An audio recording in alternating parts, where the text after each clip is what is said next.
আঁচনি মন্ত্ৰী পৰিমল শুক্লবৈদ্য ডাঙৰীয়া, নৱদলে ডাঙৰীয়া, বিশ্বজিৎ দৈমাৰী ডাঙৰীয়া, আজিৰ সভাত উপস্থিত বিভিন্ন দল সংগঠন আৰু বুদ্ধিজীৱীসকল আৰু আমাৰ মুখ্য সচিবকে ধৰি চৰকাৰী বিষয়াসকল। আমাৰ চৰকাৰ গঠন হোৱাৰ পিছৰ পৰাই অসম চুক্তি ৰূপায়ণৰ গোটেই বিষয়টো অগ্ৰাধিকাৰ হিচাপে চৰকাৰে গ্ৰহণ কৰিছে আৰু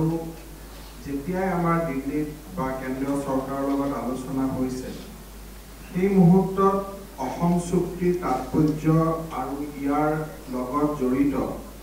যিখিনি লিখিত বা লিখি নাথাকা যিখিনি মিনিং সেইখিনি আমি দিল্লীত বুজাবলৈ চেষ্টা কৰিছোঁ। আজি আমাৰ কেতিয়াবা মই এইকেইদিন দুই এদিনত পঢ়ি আছোঁ যে 850 জন শ্বহীদে অসম চুক্তিৰ কাৰণে মৃত্যুবৰণ কৰিলে।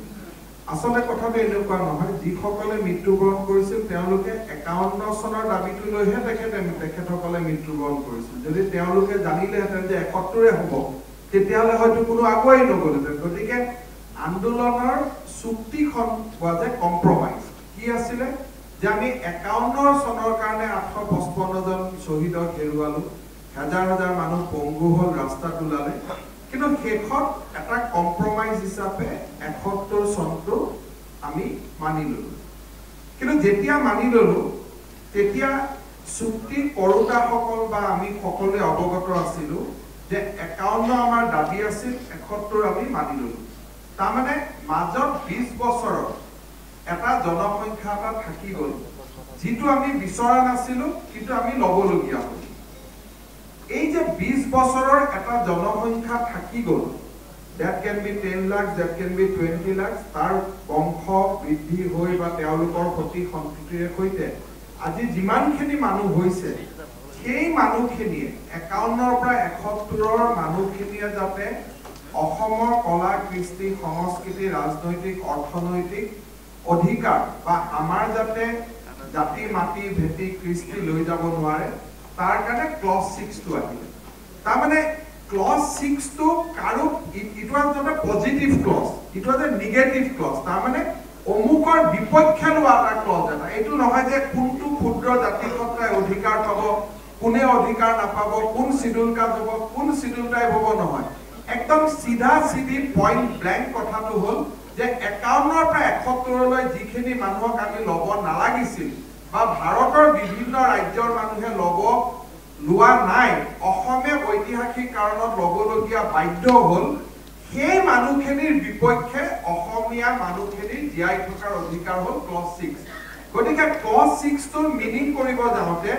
আমি এইটো জানিব লাগিব, it is not a positive clause, it is a negative clause, it is a clause against some people. এতিয়া সেই মানুহখিনিয়ে যদি কয় যে আমি অসমীয়া শিকিছো, আমি সেন্সাছত অসমীয়া কৈছো, গতিকে আমাৰো এইটো অধিকাৰ থাকিব লাগে, সেইটোতো নহ'ব। চিধা চিধি পইণ্ট ব্লেংক আমি বুজি পাব লাগিব যে 51ৰ পৰা 71লৈকে প্ৰবজিত মানুহসকল এই অধিকাৰটোৰ ভিতৰত থাকিব নোৱাৰে। তেওঁলোকে লাগিলে অসমীয়া মোতকৈ বেছি ভালকৈ কওক, দ্যাট ডাজন্ট মেটাৰ। কিন্তু আজি আমাৰ অসমৰ একাংশ মানুহে কয় নহয় যে তেওঁলোকে যদি সেন্সাছত নিলিখে অসমীয়া ভাষাটো নোহোৱা হৈ যাব। সংবিধানত গ্যাৰেণ্টি দিয়া কোনো ভাষা কোনো নোহোৱা নহয়, দ্যাট হেজ বিন ডিক্লেয়াৰ্ড নাও। যেনেকে বড়ো ভাষা কিমানজনে কৈছে তাৰ লগত ভাষাটো থাকা নাথাকাৰ কোনো প্ৰশ্ন নাহে। অসমীয়া ভাষা আজি যদি 10 জনেও কয় অসমীয়া ভাষা সংবিধানত থাকি গ'ল আৰু থাকি যাব, সেইটো সংশোধনী নহয়। কিন্তু কিছুমান মানুহে তেওঁলোকে আমাৰ সত্ৰৰ মাটি দখল কৰিব মই অসমীয়া ভাষা বুলি সেন্সাছত লিখি দিছো। কিছুমান মানুহে আমাৰ মাটিটো লৈ যাব, লৈ ক'ব মই সেন্সাছত অসমীয়া বুলি লিখিছো নহয়, আমি অসমীয়া ডিপাৰ্টমেণ্টটো আজিকালি পঢ়ো, আমি আয়ুৰ্বেদিক বেছি পঢ়ো, আমি হোমিওপ্যাথিক বেছি পঢ়ো, গতিকে আমাতকৈ আৰু ভাল অসমীয়া কোন আছে।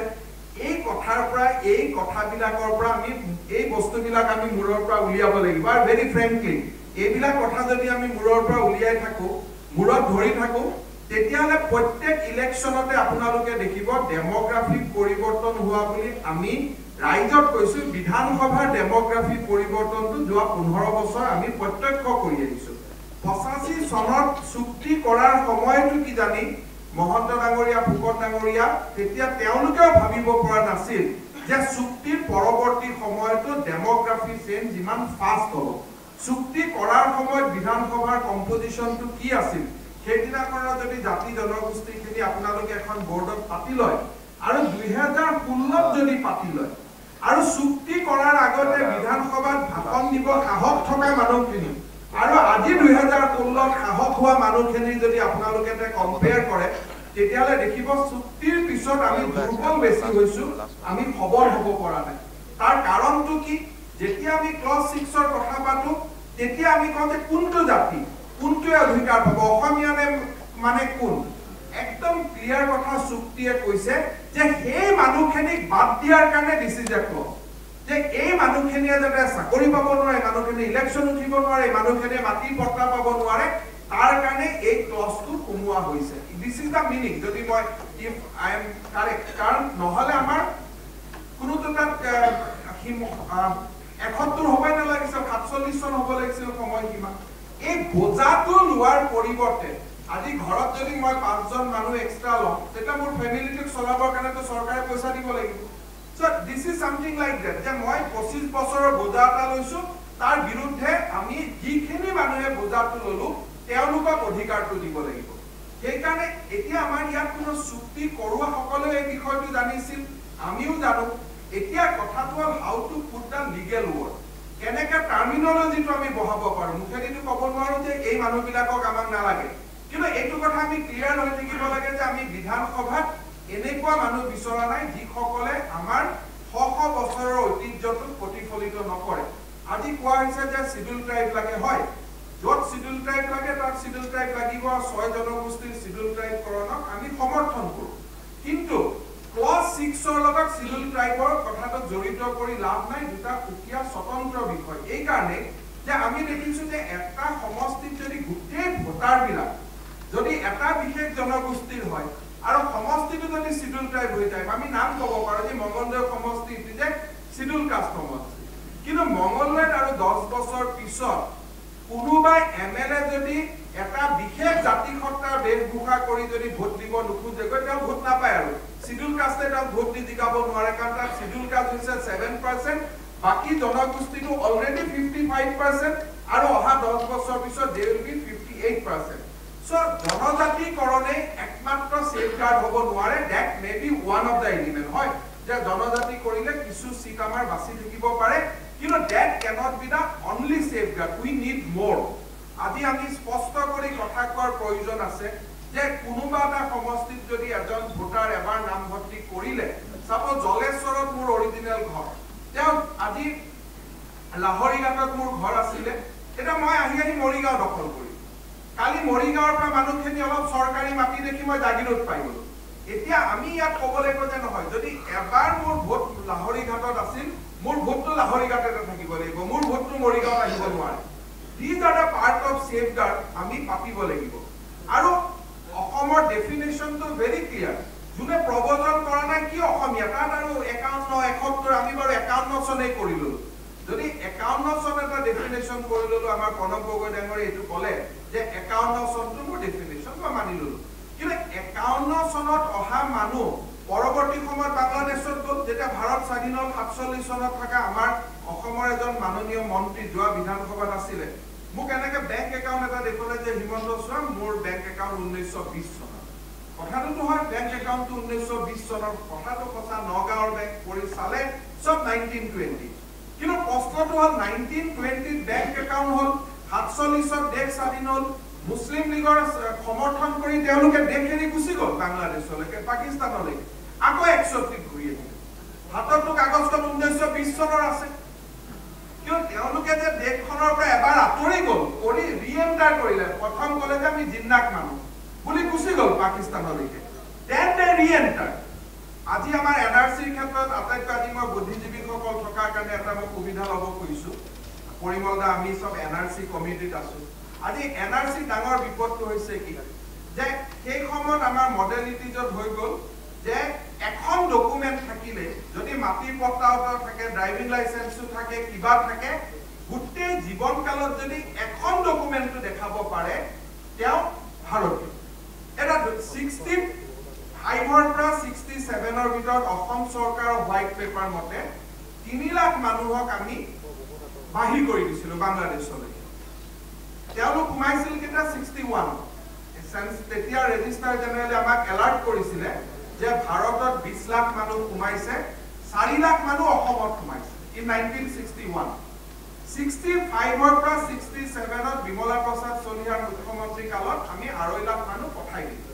কিন্তু তেওঁলোক 61 পৰা 65 লৈকে আছিল ভাৰত বা তেওঁলোক আগতো হয়তো সাদুল্লাহ সাহেবৰ দিনতো ভাৰত আছিল পিছত তেওঁলোক বাংলাদেশত গুচি গল they have some document between the 61 and 65 তেওঁলোক উলাই গল এতিয়া সেই মানুহখিনি যদি আকৌ ৰিএন্টাৰ কৰিলে তেওঁলোকে 65 পৰা আজি 2016 লৈকে 4টা জেনাৰেশন হল 3 লাখৰ 4টা জেনাৰেশন এভাৰেজ 12 জন কৰি ধৰি তেখেতসকলক গতিকে ওয়ান জেনারেশন 12টা তার পিছত 12টা তার পিছত 12টা it's a quantum of 30 lakh people তারমানে এটা এনআরসি খন এনেকুৱা হল তেওঁলোকে যদি 62 কাগজ এখন দেখুৱাই দিয়ে 63 কাগজ এখন দেখুৱাই দিয়ে আমি তেওঁলোকক একো কৰিব নোৱাৰো if we go by the modality তেওঁলোকে যদি সেই সময়ত এই মানুহবিলাক আমাৰ ইয়াতে আইজিপি বৰ্ডাৰ আছে তেওঁ আমাক এনআরসি কমিটিত আহি he has given his witness যে হয় আমি 3 লাখ মানুহক উলিয়াই দিছি কিন্তু উলিয়াই দিয়াৰ সময়ত তেওঁলোকৰ ৰেশন কাৰ্ড এখন আছিল একো নহলো কবাত পট্টা এখন আছিল একো নহলো কবাত কিবা ডকুমেন্ট এখন আছিল স্কুলৰ আছিল সেই মানুহখিনি যদি ৰিএন্টাৰ কৰিলে সেই মানুহখিনিক এতিয়া আমি ধৰাৰ কি উপায় আছে এনআৰসি মতে একো উপায় নাই আৰু এক্স্যাক্টলি আজি অসমত থকা মানুহ সেইখিনি যদি আপোনালোকে গোটেই বস্তু যায় কেতিয়াবা যে কেন্দ্ৰত যে আমাৰ মন্ত্ৰীসকলে কয় যে 30 লাখ বাংলাদেশী আছে বুলি কয় তেতিয়া আমি সবে হুলস্থুল কৰি দিও what data is very simple যে 65 পৰা 67 লৈকে খেদা মানুহখিনি যদি আকৌ এবাৰ ৰিএন্টাৰ কৰিছে then that lead us to 30 lakh people এতিয়া আমি কৈছো কি যে নহয় আমাক কন্টিনিউয়াস থাকা proof এটা দিও যে তুমি 61 টো আছে 71 টো আছে you have not re-entered in 2013 আজি যদি 65 পৰা 66 লৈকে খেদা মানুহটো যোৱা বছৰ যদি ফ্যামিলি লৈ ঘুমাইছে এনআৰসি নাম ভৰাবৰ কাৰণে আমি তেওঁলোকক একো কৰিব নোৱাৰো কাৰণ তেওঁলোকৰ ডকুমেন্টখন 61 ডকুমেন্ট এখন তেওঁলোকে উলিয়াই দিব যেনেকৈ আমাৰ মন্ত্ৰীজনে 1920 চনৰটো উলিয়াই দিয়ে এটা সমস্যাটো হৈছে সেইকাৰণে আমাৰ গোটেই কথাটো যেতিয়া বাংলাদেশীৰ বিৰুদ্ধে যুদ্ধখন হ'ব তাত জাতি সত্তাৰ কথা নহয় বাকিখিনি উই মাছ ইউনাইটেড ওয়ান কজ কেতিয়াবা আমি কৈছো যে আমাক সিডিউল ট্ৰাইব লাগে কোনোবাই কৈছে সিডিউল ট্ৰাইবটো আমাৰ অধিকাৰ খৰ্ব নকৰা কৈ দিও কিবা কৈ দিও those are different narrative but Assam চুক্তিৰ ক্লজ 6 ৰ নেৰেটিভ হল you and me one side you one side we this is the narrative আৰু উই বুলি কওঁতে আমি সকলো আমি যদি নেৰেটিভটো বদলাব যাওঁ তেতিয়ালে গুৰখাৰ কথা ইয়াত আনো আমিতো কোনেও কোৱা নাই গুৰখা ক্লজ 6 ত নপৰে বুলি clause 6 is a negative clause এই সকল মানুহ পঢ়িব নালাগে বাকি জুন পৰে আমাৰ একো ক'বলগীয়া নাই এতিয়া গোটেই কথাটোৰ কাৰণে probably আমি এই কাৰণে আমি আলোচনা বিলাক পাতি আছো 2-3 লানি আমি আলোচনা অনানুষ্ঠানিকভাৱে হৈছে আৰু সৰকাৰখনে ব্লাইন্ডলি আৰু ফ্ৰেংক কৰি আমি কথাবিলাক কোৱা আৰম্ভ কৰিছো যিবিলাক কথা হয়তো আগতে আপোনালোকে কোনো মন্ত্ৰীৰ পৰাই কথাবিলাক শুনা নাই আমি আগতে কথাবিলাক মানে নকৈছিল কি জানে সেকুলাৰিজমত এফেক্ট হৈ যায় কোনোবাই কি জানে এটা ধৰ্ম নিৰপেক্ষ নহয় বুলি কয় সব পিপল ওয়াৰ মানুহে এবিলাক কোৱা নাছিল এতিয়া আমি এই কথাবোৰ কৈছো যে লোক this is our problem today we are just যদি অসমীয়া বুলি ধৰিল উই আৰ 65% তাত মই বৰাকৰ বঙালীকো ধৰিছো খিলঞ্জিয়া মুছলমানকো ধৰিছো সকলোকে ধৰিছো 67% আৰু তিনটা সেন্সাসৰ যদি ধাৰাবাহিকতা চাই তেতিয়ালে আমি ক্ৰমাৎ কমি গৈ আছো ভাষাটোৰ কথাটো পিছত আহিব জাতিটো থাকিলে ভাষা আহিব এটা বহুত মানে ভাষাটো ওপৰত দিব কইছে জাতিটো তলত দিব কইছে হেতুটো নহয় জাতিটো ওপৰত থাকিব ভাষাটো মোৰ ল'ৰা-ছোৱালী ইংৰাজী পঢ়ি আছে কোনোবাই স্ট্ৰ্যাটেজিক্যালি অসমীয়া পঢ়িব পাৰে কোনোবাই ভাবিব পাৰে যে মই অসমত থাকিব লাগে গতিকে দুটা জেনাৰেশন মোৰ ল'ৰাক অসমীয়া পঢ়াই ল যেতিয়া মই মেজৰিটি গৈ পাম তেতিয়া মই অফিচিয়েল ল্যাঙ্গুৱেজটো বদলাই দিম হোৱাট ইজ দা হাৰ্ম গতিকে জাতি আৰু ভাষাৰ মাজত মই ভাবো জাতিটো বাচিলে ভাষা কৃষ্টি কলা সংস্কৃতি বাচিব কিন্তু আমি যদি কোনোবাই আজি কৈছে যে বাহিৰৰ পৰা মানুহ আনি পেলাই আমি অসমীয়াটো বচাম নেকি ঠিক তেনেদৰে আদাৰ ৱে উই কেন সে যে কোনোবা মানুহ বাংলাদেশৰ পৰা অসমখন অধিকাৰ কৰিব আহিছে মৌলবাদী ৰাজনীতি কৰিছে সংগঠন কৰিছে আৰু অসমীয়া বুলি তেওঁলোকে সেন্সাছত লিখা কাৰণে তেওঁলোকক আমি গ্ৰীণ পাছটো দি দিম নেকি if we put a counter argument যে আজি কৈছে নহয় নহয় আৰু কলগেছিয়াত অসম সাহিত্য সভা পাতিছে গতিকে তেওঁলোক অসমীয়া হৈ গ'ল আৰে UDF-টো লগত ভোটো দিছে সাম্প্ৰদায়িক দল বুলি কোৱাটো এটো only thing has not change with by speaking Assamese তেওঁলোকে তো গৈ পেলাই এজিপিক ভোট দিয়া নাই তেওঁলোকে গৈ তো বিপিএফক ভোট দিয়া নাই গতিকে পলিটিক্যাল এগ্ৰেশনটো ৰাখি স্ট্ৰেটেজিক্যালি অসমীয়া বুলি কোৱা কাৰণে সব দুখ আমি মাফ কৰি দিম নেকি গতিকে বহুত আজি আলোচনা চক্ৰত বহুতখিনি কথা আপোনালোকে কৈছে আৰু আমি ডেমক্ৰেটিক বাতাবৰণ এটাতে আলোচনাটো হোৱাটো বিচাৰিছো আমাৰ এটা মতামত আছে কিন্তু আমাৰ মতামতটো আমি ইম্পোজ কৰিব খোজা নাই আমি ভাবিছো যে অসমৰ সুকে কোনে ক্লজ 6 ৰ ওপৰত আলোচনা হ'ব আজি এই ফৰামৰ পৰা এখন আলোচনা ভিত্তিত শ্বেতপত্ৰ ওলাওক যে ক্লজ 6 মানে কি ক্লজ 6 টো গুটে ইয়াত কোনো শিডিউল ট্ৰাইবৰ কথা ইয়াত নাই ইয়াত শিডিউল কাষ্টৰ কথা নাই হয় আমি 6টা জনগোষ্ঠীৰ শিডিউল ট্ৰাইবক আমি সমৰ্থন কৰো কিন্তু ক্লজ 6 ৰ লগত তাক লিংক কৰাৰ একানে প্ৰয়োজন নাই কাৰণ ক্লজ 6 টো হৈছে it is A provision against the people যাক আমি খেদিব নোৱাৰিলো কিন্তু তেওঁলোকক আমি খেদিব নোৱাৰিলেও মানুহে কয় নহয় তথস কৰিব খুজিছো ঠিক আছে তোমালোকক খেদিব নোৱাৰিলো কিন্তু তোমালোক পাৱাৰলেছ হৈ যোৱা এতিয়া সেই বস্তুটো যদি আমি বুজি নাপাই পেলাই ইয়াত আমি কাৰ্বিৰ যদি বংগ সেনাকো লগত লৈ আহো আমি যদি ডিমা চাইছো কোনো কথা নাই আমাৰ হৈছে যে নিজৰ ভিতৰত আমাৰ বহুত সমস্যা আছে কিন্তু 51 ৰ পৰা 71 ৰ অহা মানুহখিনিক যাক আমি দুৰ্ভাগ্যক্ৰমে খেদিব নোৱাৰিলো বাই ইমপ্লিকেশন অফ আসাম একৰ্ড তেওঁলোকক আমি নিৰস্ত কৰিব লাগে তথস্থ কৰিব লাগে তেওঁলোকক আমি ডিএক্টিভেট কৰিব লাগে আমি যে কম্পিউটাৰ ডিএক্টিভেট কৰি দিও we have to deactivate them and this is what precisely clause 6 of Assam accord means সেইকাৰণে মই ভাবো যে আজি আমাৰ নৰ্থ ইষ্ট পলিটিক্যাল সায়েন্স ফৰামৰ পৰা আজি আমি কৰিছো ক্লজ 6 to কেনেকে আহিল what was the historical background of clause 6 why Assam Accord of clause 6 to কিয় আহিল নাহিলেও তো হলতেন কিয় আনিবলগীয়া হল ক্লজ 6 এ কাৰ বিপক্ষে সেফগাৰ্ডৰ কথা কৈছে আৰু যেতিয়া অসমীয়া বুলি কৈছে তাৰ ডেফিনেশন কোনো নাই তেওঁলোকৰ পাৰ্টি যিমান আছে সবে এইটো সেফগাৰ্ড হ'ব মাইনাস দেন তেওঁলোকে নাপাব আমি পাম আমি বুলি কলে we all and they are one side we are one side very simple definition ইয়াক বহুত কমপ্লিকেটেড কৰাৰ মোৰ মতে প্ৰয়োজনীয়তা নাই বাকি ইয়াৰ পিছত আৰু প্ৰিভিলেজ লগ হয় যে এইখিনি কথা জেনেৰেল মানুহে পাব নালাগে অকল শিডিউল ট্ৰাইব মানুহে পাব লাগে শিডিউল কাষ্টে পাব লাগে ওবিসি পাব লাগে আমি তো কৈছো আমাৰ পৰা যি ক্ষমতা আছে এইখিনি লৈ যাব লাগে কোনো আপত্তি নাই পোষ্ট মানুহে লৈ যাব লাগে ৰাভাই লৈ যাব লাগে কাৰ্বিয়ে লৈ যাব লাগে ডিমাছাই লৈ যাব লাগে আমাৰ পৰাও যি আছে সেইখিনি লৈ যাব লাগে কোনো ইস্যু নাই but that is our internal issue external ইস্যুটো হ'ল যে সেই মানুহখিনিক আমি এটা ডিএক্টিভেট কৰিব লাগে সেই মানুহখিনিক আমি তথস কৰিব লাগে নহলে সেই মানুহখিনিৰ যেটো আগ্ৰাসী ভূমিকা আজি আপোনালোকে চাব যে বৰপেটাৰ পৰা যোন আহিছে তেওঁলোকে বুজি পায় কোকৰাঝাৰৰ পৰা কৈছে ইয়াত যেটো আগ্ৰাসী ভূমিকা বৰ্তমান চলিছে that has to be stopped আৰু সেই কাৰণে আমি বহুত প্ৰয়োগ কৰিছো কেতিয়াবা ৰাভা আশ্ৰমৰ জৰিয়তে এটা ভূখণ্ড আমি ৰক্ষা কৰাৰ চেষ্টা কৰিছো কবাত বিটিসিৰ জৰিয়তে চেষ্টা কৰিছো কবাত কাৰ্বি সাহিত্য শাসিতৰ জৰিয়তে চেষ্টা কৰিছো কবাত আমি প্ৰয়োগবোৰ কৰি আছো কিন্তু এই প্ৰয়োগবোৰ জেনেৰিক আৰু ট্ৰেন্ডছ আসাম নোহোৱা কাৰণে আজি আমাৰ সমস্যা হৈছে এই চৰকাৰখনৰ এটা স্পষ্ট মত আছে যে নহয় ক্লজ 6 ৰ স্পিৰিটটো আমি মানুহক বুজাব লাগে বহুতে লেটাৰটো পঢ়ি আছে স্পিৰিটটো পঢ়া নাই গতিকে আজিৰ আলোচনাৰ পিছত সকলো যিসকল সন্মানীয় বক্তাই কলে মোৰ সকলোকে শুনাৰ সৌভাগ্য নহল কিন্তু মুখ্যমন্ত্ৰী ডাঙৰীয়াই শুনিলে গোটেইখিনি চিফ সেক্ৰেটাৰী তেখেতে থ্ৰুআউট দা সেশনটো ইয়াত বহি আছে তাৰ পৰা আপোনালোকে বুজি পাইছে যে হাউ মাচ সিৰিয়াছ উই আৰ নহলে তেখেতো আমি why we will sit down here along with minimum 6-7 commissioner secretary principal secretary additional chief secretary at bohi ase the very small message we want to convey that we are very serious on this subject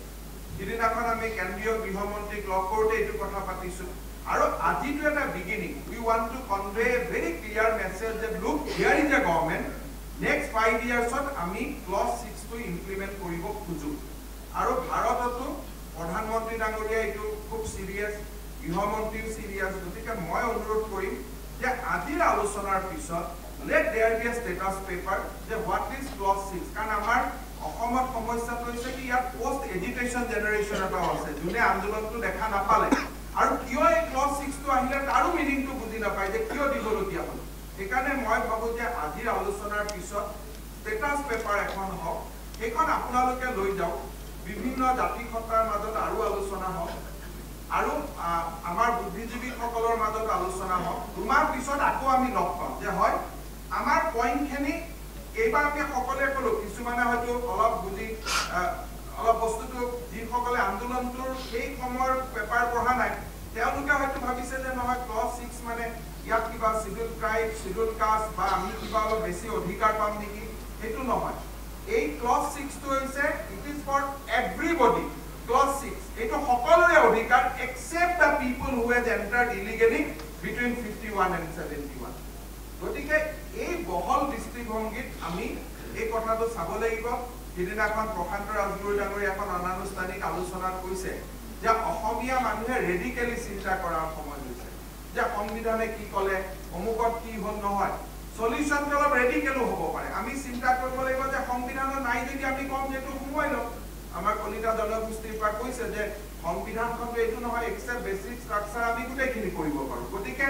আমি close সোমাব পাৰোঁ 371ত আমি আনিব পাৰোঁ বহুতখিনি থাকিব সেইকাৰণে এখন ষ্টেটাছ পেপাৰ হওক তাৰ ওপৰত আলাপ আলোচনা হওক আৰু দুমাহ পিছত আমি বহু আৰু এটা আমি মনত ভাবিছোঁ যে ইয়াত লিগেল প্ৰব্লেম আছে কিছুমান টাৰ্মিনলজিকেল প্ৰব্লেম আছে এই কথাবিলাক অভাৰকাম কৰিবৰ কাৰণে খুব সম্ভৱ আমি হয়তো এখন ভাল লিগেল ব্ৰেইন কিছুমানকো আমি ইয়াত ল'ব লাগিব যোনে কামবোৰ কৰিছে হয়তো জম্মু কাশ্মীৰৰ বিষয়ে জানে হিমাচলৰ বিষয়ে জানে যোনে যোনে আৰ্টিকল 371 370 বিষয়ে জানে তেনেকুৱা মানুহক লৈও হয়তো আমি কাম কৰিব লাগিব এইটো বহুত পৰ্যায়ত হ'ব আৰু এই গোটেইখিনি পৰ্যায়ত আমি আলোচনা কৰি আগুৱাই নিব লাগিব আজি এটা মই আপোনালোকক ধন্যবাদ জনাইছো এটা কথা আমি স্পষ্ট কৰি দিছো যে অসম চৰকাৰে 6 জনগোষ্ঠীৰ জনজাতিকৰণটো সম্পূৰ্ণ সমৰ্থন কৰে লগতে আমি কৈছো যে হয় এই জনজাতিকৰণটো existing tribal মানুহখিনিৰ অধিকাৰত খৰ্ব হ'ব নালাগে তাৰ বিষয়ে নিশ্চয় সলিউশন আছে আমি কৰিব লাগিব তাৰ লগে লগে এইটো ঠিক যে ল্যাঙ্গুৱেজ উইল বি মানে আমি অসমীয়া কৈছো সেইটো এটা ষ্ট্ৰেটেজি হ'ব নোৱাৰে অসমত থকাৰ কাৰণে বা অসমীয়া বুলি নিজক কোৱাৰ কাৰণে গতিকে এই গোটেই কথাবিলাক আমি স্পষ্ট হৈ পেলাই আমি আগুৱাই যাব লাগিব আপোনালোকক অসম চৰকাৰৰ ফালৰ পৰা আজি আলোচনাত যোগদান কৰাৰ বাবে আমি ধন্যবাদ জনাইছো আৰু মই ভাবো যে আজিটো আমি এটা বিগিনিং বুলি ধৰি লৈ দুমাহ বা 3 মাহ সময়ৰ পিছত আমি আৰু এবাৰ লগ হম তেতিয়ালৈকে চৰকাৰী পৰ্যায়তো কিছু আলোচনা হৈ আছে সদৌসম ছাত্ৰ সন্থাৰ লগতো আলোচনা কৰাৰ প্ৰয়োজনীয়তা আছে হয়তো বিভিন্ন জনগোষ্ঠীয় সংগঠনসমূহৰ লগত সেপাৰেট কৰিও বহাৰ প্ৰয়োজনীয়তা আছে সেইবিলাক কাম সমান্তৰালভাৱে চলি থাকিব আৰু আমি এই ফৰামখন after 3 months let us meet again আৰু in the meantime আজিৰ আলোচনাৰ ওপৰত ভিত্তি কৰি আমাৰ ষ্টেটাছ পেপাৰ এখন বনাই which should explain why clause 6 has come why it was inserted what was the principle behind it এই গোটেই ব্যাকগ্ৰাউণ্ড খিনি বনাই পেলাই অসমৰ ডেমোগ্ৰাফি চেঞ্জৰ যেটো ডাটা সেইখিনি ইনসাৰ্ট কৰি গোটেই বস্তুখিনি বনাই আমি হোৱাইট পেপাৰ বুলি নকওঁ এটা স্টাডি পেপাৰ বা ষ্টেটাছ পেপাৰ এখন বনাই সেইখনৰ ওপৰত আলোচনা কৰিবৰ কাৰণে নেক্সট 3 মান্থছত যদি আমি লগ হওঁ ভাবো আমি বহুতখিনি আগুৱাই যাব পাৰিম পুনৰ এবাৰ আপোনালোক সকলোকে অসম চৰকাৰৰ পৰা ধন্যবাদ জনাইছো আৰু মই আশা কৰো যে এই গঠনমূলক আলাপ আলোচনা আমাৰ চলি থাকিব যেতিয়ালৈকে আমি এটা নিৰ্দিষ্ট গোল বা লক্ষ্যত উপনীত হ'ব নোৱাৰো ধন্যবাদ